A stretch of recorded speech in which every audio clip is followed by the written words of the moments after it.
O Senhor esteja convosco. Ele está no meio de nós. Proclamação do Evangelho de Jesus Cristo segundo Lucas. Glória a vós, Senhor. Naquele tempo, os discípulos contaram o que tinham acontecido no caminho e como tinham reconhecido Jesus ao partir o pão. Ainda estavam falando quando o próprio Jesus apareceu no meio deles. Ele lhes disse: "A paz esteja convosco." Eles ficaram assustados e cheios de medo, pensando que estavam vendo um fantasma. Mas Jesus disse: "Por que estáis preocupados e por que tendes dúvidas no coração?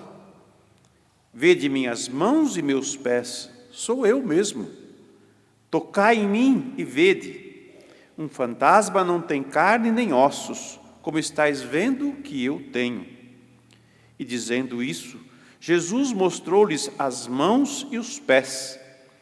Mas eles ainda não podiam acreditar, porque estavam muito alegres e surpresos. Então Jesus disse: "Tendes aqui alguma coisa para comer?" Deram-lhe um pedaço de peixe assado. Ele o tomou e comeu diante deles. Depois disse-lhes: "São estas as coisas que vos falei quando ainda estava convosco. Era preciso que se cumprisse tudo o que está escrito sobre mim, na lei de Moisés, nos profetas e nos salmos." Então Jesus abriu a inteligência dos discípulos para entenderem as Escrituras. Ele lhes disse: "Assim está escrito: o Cristo sofrerá e ressuscitará dos mortos ao terceiro dia, e no seu nome serão anunciados a conversão e o perdão dos pecados a todas as nações, começando por Jerusalém. Vós sereis testemunhas de tudo isso." Palavra da salvação. Glória a vós, Senhor. Que as palavras do Santo Evangelho perdoem os nossos pecados. Amém. Este salmo que nós cantamos, Salmo 8, é um salmo muito bonito, muito profundo também, porque fala de nós, da majestade de Deus e da fragilidade humana. Quem é o homem, Senhor, para dele cuidar com tanto carinho? Então eu quero hoje trazer a vocês esse carinho de Deus para com todos nós, com toda a fragilidade que nós temos, mas o amor dele por nós é de sempre e para sempre. Às vezes temos dúvidas e dificuldades na fé. Não é porque a fé que nós temos não é verdadeira, não é autêntica. Sim, ela é autêntica e verdadeira. Ela não veio de nenhuma cabeça oca e de nenhum filósofo, lunático. É o próprio Deus que se revela a nós, que se dá a conhecer. Desde a criação, desde o princípio Ele nos acompanha. E uma vez que nós perdemos a nossa graça de santidade, permitindo que o pecado tome conta do nosso coração, dos nossos pensamentos, das nossas atitudes, fazendo-nos pensar que nós somos deuses e que não precisamos de Deus, e que não somos filhos nem filhas dele. Desde que o pecado entrou no nosso coração, essa constante luta, persistência da fé, a voltar a acreditar em Deus, voltar à comunhão com Ele como nós tínhamos antes, quando Deus nos criou. Então o problema maior é da nossa parte, porque da parte dele, Ele já fez tudo o que tinha de fazer. Cabe a nós darmos respostas, e respostas concretas. Mas para que nós tenhamos a nossa fé purificada, Porque muitos dizem, eu creio, mas ainda não está bem claro ainda, né, a fé que professa, a Jesus nosso Senhor. Tem dificuldade de entender o sofrimento, tem dificuldade de entender as próprias dificuldades, porque nós sonhamos com um mundo onde tudo funciona como um relógio suíço, onde as pessoas não têm maldade, onde as pessoas não fazem mal, onde as coisas tudo funciona, sabe, em favor nosso, onde a gente vai ter uma vida muito boa, muito tranquila, com saúde perfeita e etc, etc, né? Pensamos numa vida, não uma vida eterna, mas uma vida aqui nesta realidade que dure o máximo que puder. Tanto que há uma insistência em querer prolongar a nossa vida por muitos mais anos, achando que aqui é o fim. Não, aqui é o começo. Nós não fomos criados para a finitude, nós somos criados para a eternidade. Finitude, tudo se acaba. Eternidade, a vida continua para sempre, porque ela saiu do sopro de Deus, e Deus é eterno. Não tem princípio e não tem fim. Deus é eterno. Mas a nossa fé precisa sim ser purificada. Até mesmo os discípulos que caminharam junto com Jesus, tocaram nele, viram ele, ouviram ele,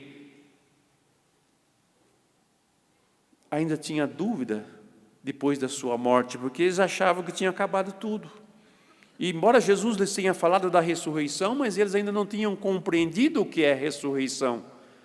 E é algo que nós também precisamos compreender, a ressurreição de nosso Senhor. Para a gente poder ter uma fé consistente, uma fé madura, uma fé onde nós temos sustento, e esse sustento, essa base vem do próprio Deus, que não só se revelou a nós, mas falou-nos do seu Filho, enviou o seu Filho na nossa humanidade, e na nossa humanidade Ele realizou sinais e prodígios, foi morto, sofreu, estava escrito. O Filho do Homem, o servo de Deus, como a primeira leitura vai chamar Jesus de servo de Deus, aquele que buscou fazer em tudo a vontade de Deus. Em Jesus foi o que cumpriu todos os mandamentos. Nenhum jota, nenhum tio da lei será tirado sem antes ser cumprido. E Ele cumpriu tudo isso. E nos ensina também a observar e a escutá-lo. E Ele foi muito além daquela expectativa que os próprios discípulos tinham, porque eles nunca imaginavam que o Messias ia passar pela morte. E Ele passou pela morte, como manso cordeiro, deu sua vida para resgatar a minha e a sua, que talvez nós não damos tanto valor assim, mas Deus dá muito valor a ela. E por isso nós temos que ter um cuidado e um carinho muito grande com a nossa vida. É um dom de Deus, é um presente de Deus. E é um presente que Ele deu na criação, e é um presente que Ele dá na ressurreição do seu Filho. Porque ao passar pela paixão, morte e ressurreição, Ele abriu de novo o caminho do céu para que nós pudéssemos voltar. E o que Jesus revela aos discípulos depois de sua morte, aparecendo a eles e firmando no coração deles aquilo que Ele havia dito: o Filho do Homem ressuscitará, e Ele ressuscitou. Apareceu aquelas mulheres, agora de um modo diferente, não é mais como Ele era antes. Ele aparece onde Ele quer, do jeito que Ele quer. Ele já não pertence mais a essa realidade física humana, porque o seu corpo já está glorificado.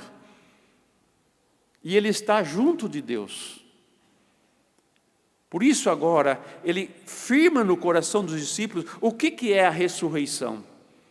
O que é essa passagem, essa Páscoa que Ele realizou. E nós também vamos fazer a nossa Páscoa. E o que nós esperamos encontrar do outro lado nessa passagem da vida terrena para a vida eterna. Aquilo que nós cremos, aquilo que nos foi anunciado, e que é verdade da parte de Deus, tanto que Ele fez isso acontecer na pessoa do seu Filho, firmando a nossa fé. Sou católico apostólico romano, por quê? Porque eu creio em Jesus. E não é um Jesus triunfalista como o mundo quer, mas é um Jesus vitorioso sobre o pecado e a morte. Por isso que a conversão e o perdão dos pecados é o anúncio que os apóstolos vão fazer. Conversão, mudar o vértice da nossa vida, mudar a direção da nossa vida, mudar o nosso modo de pensar, o nosso modo de falar, o nosso modo de viver, o nosso modo de nos relacionar com as pessoas e com as coisas. Conversão, mudar e viver de uma forma melhor, aonde nós façamos sempre o bem e evitemos todo tipo de mal.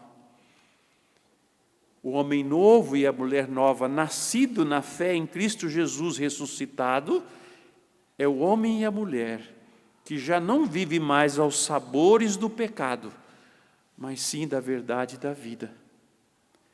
Então, o apóstolo, na primeira leitura, coloca para nós esse Cristo que o povo, por ignorância, pediu a soltura de um ladrão, enquanto Pilatos estava disposto a libertá-lo. Mas em todos esses acontecimentos, aconteceu aquilo que já havia sido previsto a respeito de Jesus. Por isso, o testemunho que ele dá é: esse homem não anda, não é pela minha força, ou pela minha piedade, ou pela minha bondade, sabe? Alguns acham que o poder é meu. Não, o poder é de Deus. É em nome desse Jesus que vocês rejeitaram e que Deus o tornou, deu-lhe um nome acima de todos os nomes. É no nome dele que esse homem está andando, que esse homem está caminhando. Até nisso, o apóstolo se coloca muito humildemente, como alguém que leva uma mensagem que não é dele, é o próprio Deus, é o próprio Jesus que ele anuncia, para que a comunidade não fique borboleteando aí, ou em dúvida, ou insegura a respeito de quem é Jesus, e o que ele veio fazer, e o que ele já fez, e que agora cabe a cada um de nós uma atitude de conversão. Após ter ressuscitado o seu servo, Deus o enviou em primeiro lugar a vós, para vos abençoar, na medida em que cada um se converta de suas maldades. Termina o trecho que nós ouvimos hoje. À medida que cada um se converta de suas maldades. Quem crê em Jesus, caminha com Ele, não permanece mais na maldade, mas entra agora num novo modo de vida, de alguém que foi liberto do pecado e vive a vida nova que Jesus veio trazer. Esse é o tempo, meus irmãos, esse é o tempo da misericórdia de Deus para conosco. É o tempo que Ele dá para mim e para você se converter e mudar de vida. Ah, padre, mas eu sou convertido, batizado, crismado, casado da igreja, né? E a gente pode arrumar um monte de título aí para justificar quem nós somos, mas se nós não nos convertermos, verdadeiramente, nós não seremos seus discípulos nem seus seguidores. Por isso o convite desse tempo entre a primeira vinda de nosso Senhor e a segunda vinda é o tempo da nossa conversão. É o tempo que Deus dá para nós nos salvarmos. Por isso que o Evangelho tem que ser anunciado. E precisamos de homens e mulheres dispostos e experientes na vida em Cristo para fazer este anúncio. A Ele, Deus, seja dada a honra, a glória e o louvor pelos séculos sem fim. Amém.